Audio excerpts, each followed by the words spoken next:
এই ফিড মিলের অবস্থান পাবনা জেলার ভাঙ্গুড়া থানা। এখান থেকে মূলত 30টা দেশীয় দানাদার খাবার একত্র করে একটা রেডি মিক্সার ভুসি তৈরি করা হয়, যে মিক্সার ভুসি সকল প্রকার গবাদি পশুকে খাওয়ানো যায়। গাভী গরু খাইলে দুধ বৃদ্ধি হয় এবং ষাঁড় গরু খাইলে নির্দিষ্ট সময়ের মধ্যে রুষ্টপুষ্ট হয়। এই খাবার খাওয়াইলে অন্য কোনো দানাদার খাবারের আর প্রয়োজন হয় না। আর আমাদের এই বাংলাদেশের 180+ ডিলার আছে, কোথায় কোন প্রান্তে ডিলার, সেই ডিলার পরিচিতি আপনাদেরকে প্রতিনিয়ত জানিয়ে দেওয়া হয়। আজকে আমাদের সম্মানিত dealer মিসার্স Hasan store, proprietor Mohammad Alauddin, থানা লাকসাম, জংশন বাজার, জেলা কুমিল্লা।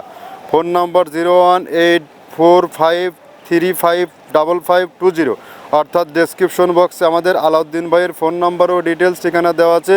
কুমিল্লা জোনে যে সকল গাভী গরু ষাঁড় গরুর খামারি ভাইয়েরা আছেন, তারা চাইলে আমাদের আলাউদ্দিন ভাইয়ের সাথে যোগাযোগ করে আমাদের এই 30 মিশ্রিত মিক্সার ভুসিটা আপনার খামারে 10 থেকে 15 দিন ব্যবহার করে দেখুন, আপনার গরুর মধ্যে ব্যাপক একটি পরিবর্তন আসবে এবং বকনা গরুগুলো নির্দিষ্ট সময়ের মধ্যে রুষ্টপুষ্ট হবে, গাভী গরুর দুধ বৃদ্ধি হবে এবং ষাঁড় গরু নির্দিষ্ট সময়ের মধ্যে রুষ্টপুষ্ট হবে। আপনার খামারে যদি আপনি সঠিক মানের দানাদার খাবার ন্যায্য দামে যুক্ত করতে না পারেন, তাহলে কিন্তু আপনি খামার ব্যবস্থাপনায় লসের সম্মুখীন হওয়ার সম্ভাবনা সব থেকে বেশি। আর এখান থেকে যারা 2-4-5 বস্তা মাল নিতে চান, তারা চাইলে সুন্দরবন কুরিয়ার সার্ভিসের মাধ্যমে এই মালটি নিতে পারবেন। এখান থেকে মাল নিতে কোনো প্রকার অগ্রিম টাকা দিতে হয় না, শুধুমাত্র আপনারা কুরিয়ারের চার্জটা পে করবেন, মাল হাতে পাওয়ার পরে টাকা দেবেন।